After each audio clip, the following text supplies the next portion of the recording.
আবারও গরিব দুস্থ অসহায় মানুষের পাশে দাঁড়িয়ে নজির গড়লেন মন্ত্রী টিঙ্কু রায়।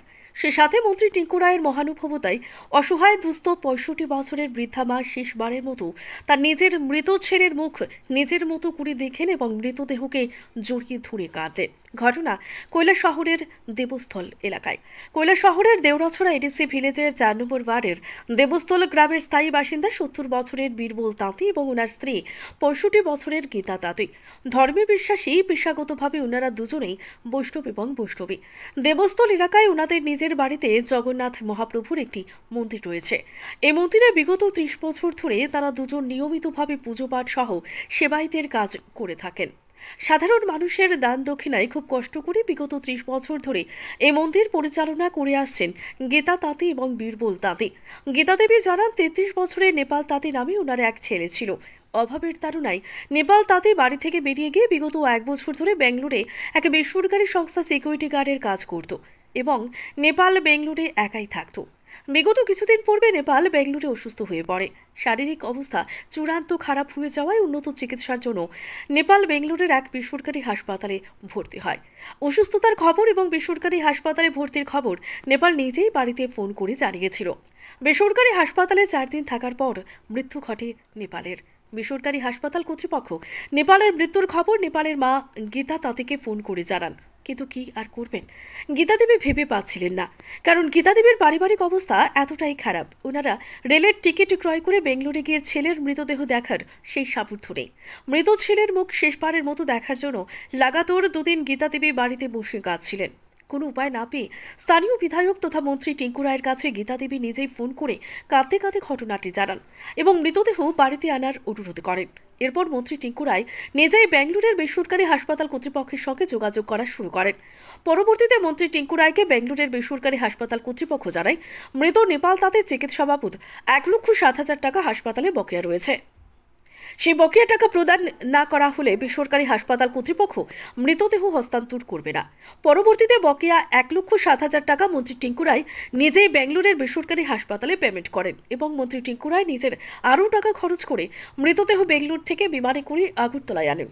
আগরতলা বিমানবন্দর থেকে গাড়ি দিয়ে কৈলাসহর দেবস্থল এলাকায় গীতা দেবী নিজের বাড়িতে মৃতদেহ পৌঁছে দেন।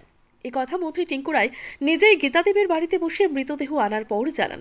পাশাপাশি মন্ত্রী টিঙ্কু রায় আরও জানান এই কাজ করে কতটা ভালো করেছেন তা তিনি জানেন না, কারণ গীতা দেবীর জীবন্ত ছেলেকে বেঙ্গালুরু থেকে এনে দিতে পারেননি। তবে আপ্রাণ চেষ্টা করেছিলেন নেপালের মৃতদেহ যে করে হোক গ্রামে পৌঁছে দেওয়া।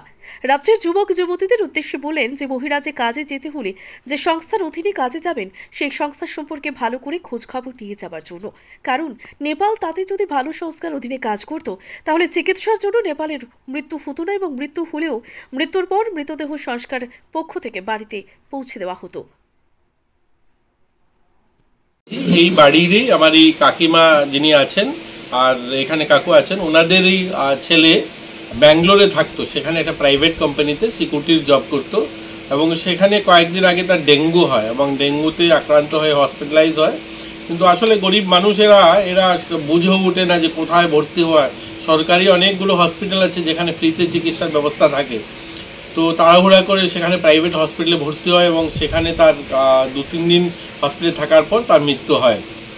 কিন্তু ওই প্রাইভেট হসপিটালে হওয়ার কারণে অনেক পয়সা, সেখানে প্রায় অনেকগুলো টাকা জমে যায়, 40-50 হাজার টাকা দিতে হবে, নতুবা সেখানে তার ডেড বডি তারা ফিরিয়ে দেবে না। ওনারা আমার সঙ্গে যোগাযোগ করেন এবং আমি প্রয়াস শুরু করি বিভিন্নভাবে অফিসিয়ালস যোগাযোগ করা, যে কোম্পানিতে এরা প্রপার দিতেও পারছিল না এদের ডিটেলস যেগুলো, সেখানে মৃত্যু যেখানে হয়েছে, কোন হসপিটালে কোথায় চাকরি করতো, এগুলো বের করে সেখান থেকে আমরা ডেড বডি হসপিটাল থেকে নিয়ে ফ্লাইটে এনে এই বাড়িতে আনা হয়েছে এবং এটা দুঃখদায়ক। আমি তো আর বলতে পারবো না খুব একটা কাজ হয়েছে, কারণ আমি তো আর ওনাদের জীবিত ছেলে দিতে পারিনি।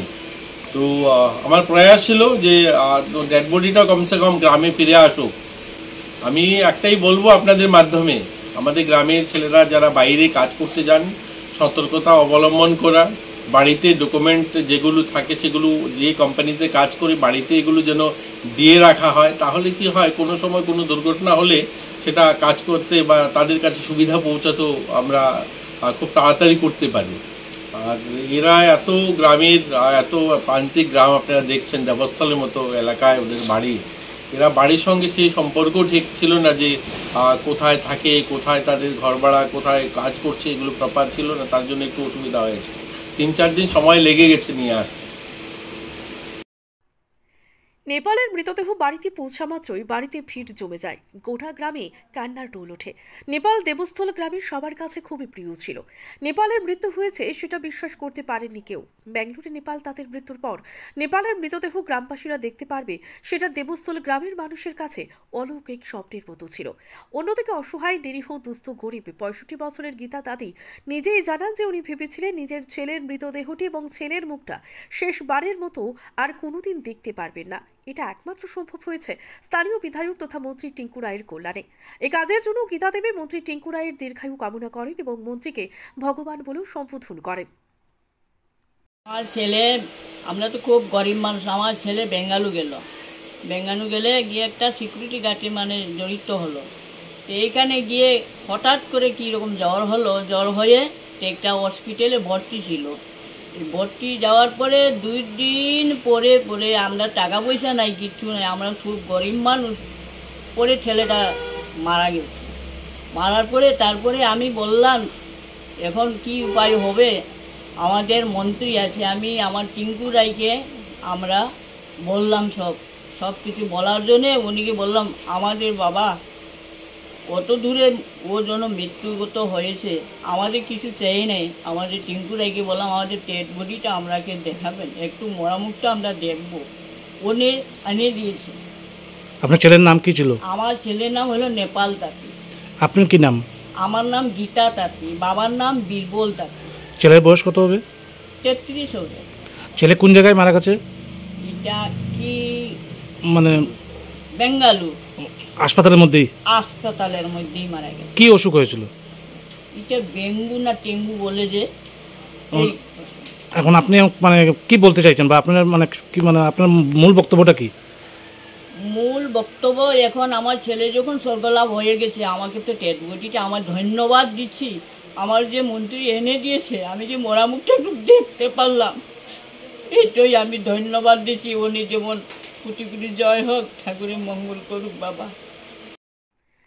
নেপালের মৃতদেহ বাড়িতে এনে দেওয়ার পর মন্ত্রী টিঙ্কু রায় মৃত নেপালের স্ত্রীর হাতে নগদ টাকা তুলে দেন শ্রাদ্ধানুষ্ঠান সহ সামাজিক কাজকর্ম করার জন্য।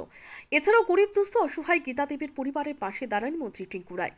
মৃত নেপাল তাদের একমাত্র 7 বছরের মেয়ের বিনামূল্যে থাকা খাওয়া এবং পড়াশোনার জন্য হোমে পাঠানোর ব্যবস্থা করে দেন।